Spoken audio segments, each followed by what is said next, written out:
Sur votre route, proclamez que le royaume des cieux est tout proche. Guérissez les malades, ressuscitez les morts, purifiez les lépreux, chassez les démons.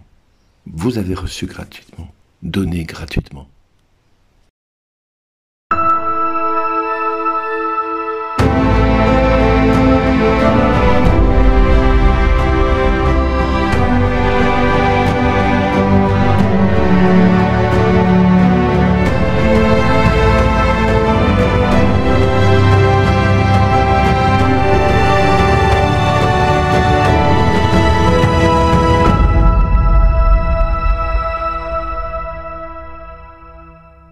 Aujourd'hui, le message vous est adressé par Bernard Dille. Bonjour les amis.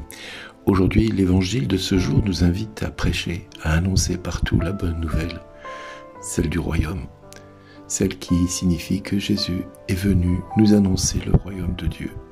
Et il nous invite à parler du royaume, à parler de notre Seigneur, à parler de lui comme sauveur, que le Père a envoyé dans le monde, afin que, pour cette raison, nous soyons tous et toutes d'un seul cœur derrière lui, à le suivre et à pratiquer les commandements qu'il nous laisse, le commandement de l'amour. Le Christ souhaite que nous annoncions le royaume de Dieu, mais pas n'importe comment. Il nous demande d'être le relais de ce que lui a fait pendant son ministère. Ce ministère qui a valu que Jésus donne sa vie et proclame qu'il était venu sauver les hommes de leurs péchés. Et pour cela, pour leur montrer qu'il les aimait, il les a guéris de toute maladie, les a libérés de toute infirmité et les a libérés de tout esclavage du péché et du mal qui règne dans leur vie. Alors, celui qui annonçait le règne de Dieu, qui progressait entre les hommes et les femmes, au fur et à mesure que lui avançait, le mal reculait. Eh bien, le règne des cieux est là pour nous informer que cela est toujours d'actualité. Jésus veut le salut de l'homme en entier, dans son corps et dans son esprit. Plus encore, face à l'énigme qui préoccupe toute l'humanité, et surtout depuis que Jésus est mort, Jésus nous propose, lui, sa résurrection pour faire face à ces ténèbres qui envahissent l'humanité. Celui qui est mort et qui est désormais vivant en nous, et cela pour que notre péché ne soit plus la seule excuse à nous enfermer dans cette solitude à laquelle nous sommes tous confrontés de plus en plus. Cette société qui vise à ce que nous soyons tous exclus les uns des autres, que nous ne soyons plus solidaires les uns des autres. Jésus nous envoie un commandement qui est le commandement de l'amour. Un commandement qui veut que nous soyons tous et toutes solidaires des uns et des autres. C'est en effet ce que le pape considère comme étant une culture du rejet aujourd'hui, une culture de l'indifférence, une culture de tout ce qui nous oppose les uns aux autres, pour des raisons tellement fallacieuses les unes des autres. Face à tout ce qui est rejet aujourd'hui dans notre société, Jésus nous annonce l'amour. Jésus nous annonce de ne pas être insensible face à l'indifférence, mais plutôt de rester attentif à ce que lui veut que nous soyons, vigilants pour que nous soyons prompts à ne pas gaspiller par exemple la nourriture. On pense que une partie de la population au monde meurt de faim, alors que l'autre côté de la société gaspille des tonnes entières de nourriture jetée sous prétexte que voilà, nous n'avons pas à la garder et nous gaspillons cette nourriture parce que nous pensons d'abord et avant tout au coût que cela générerait si du jour au lendemain on venait donner tous ces aliments aux pauvres.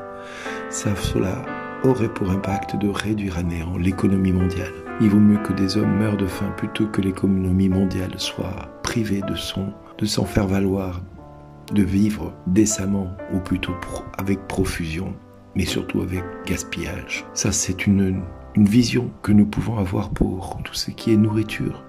Mais nous avons la même attitude envers ceux qui sont malades. Même cette culture du rejet fait que des personnes entières que nous côtoyons sont soumises à la souffrance de la maladie, du rejet par l'ennemi qui veut les enfermer dans une solitude désespérée et désespérante. L'ennemi veut à tout prix nous enfermer dans cette culture de l'exclusion. Et nous excluons tout le monde. Tous ceux qui ne pensent pas comme nous, nous les excluons. Et nous avons cela dans toutes les strates de la société, y compris au sein même des églises. Quand nous avons des églises qui se rejettent les unes des autres parce qu'ils ne pensent pas comme l'autre, ça fait partie de l'exclusion. Quand nous avons des serviteurs de Dieu qui refusent de prier pour la guérison des malades, parce qu'on ne sait jamais si la malade venait être guérie, comment nous devrions agir ensuite. qu'est-ce qui va se passer dans notre paroisse ou dans notre église. Nous avons des serviteurs de Dieu qui préfèrent prier pour que les gens aillent mieux, mais de là à prier pour que les gens soient guéris, non. Non, surtout pas. La guérison ne fait pas partie du cursus ou du logiciel de l'Église aujourd'hui. La délivrance, encore moins. Quand nous parlons d'exorcisme, nous avons beaucoup de personnes qui souffrent, qui ont besoin d'être et de vivre un exorcisme par l'Église. Mais malheureusement, nous avons aujourd'hui trop de serviteurs qui n'osent pas attaquer le mal à la racine et laissent les personnes entre les mains de psychiatres qui certes font le maximum de ce qu'ils peuvent faire, mais n'ont pas conscience que ce qu'ils attaquent est plus fort qu'eux, est bien plus puissant qu'eux, et que seul le ministère de l'Église devrait être là, en action. Je discutais avec un jour un pasteur qui me disait « Si l'Église faisait son travail au niveau de l'exorcisme, beaucoup de personnes dans les asiles psychiatriques ne seraient plus là. » Alors, que faire à travers tout ça ? Nous devons prier pour notre Église, prier pour que notre Sainte Mère, l'Église, puisse se ressaisir de ce qu'elle est en train de sombrer irrémédiablement vers ce religieusement correct, ce politiquement correct, au nom de la bienséance et au nom surtout de ne pas faire de vagues. Nous devons prier pour que l'Église se ressaisisse et devienne une lumière dans ces ténèbres. Parce que les ténèbres reculent quand la lumière jaillit. Les miracles peuvent être visibles et peuvent resplendir pour attirer d'autres cœurs à venir suivre le Christ. Mais si les miracles sont cachés sous prétexte qu'on a peur de les contrôler et qu'on a peur de ce que cela va générer, nous empêchons à des multitudes d'hommes et de femmes de rencontrer le Christ.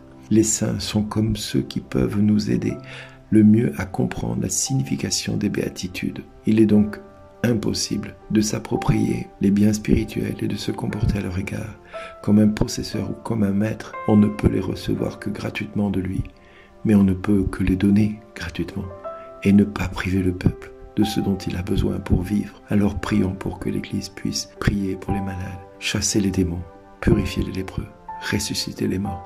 C'est sa vocation première. Prions pour elle parce qu'elle a besoin de notre prière, plus que jamais.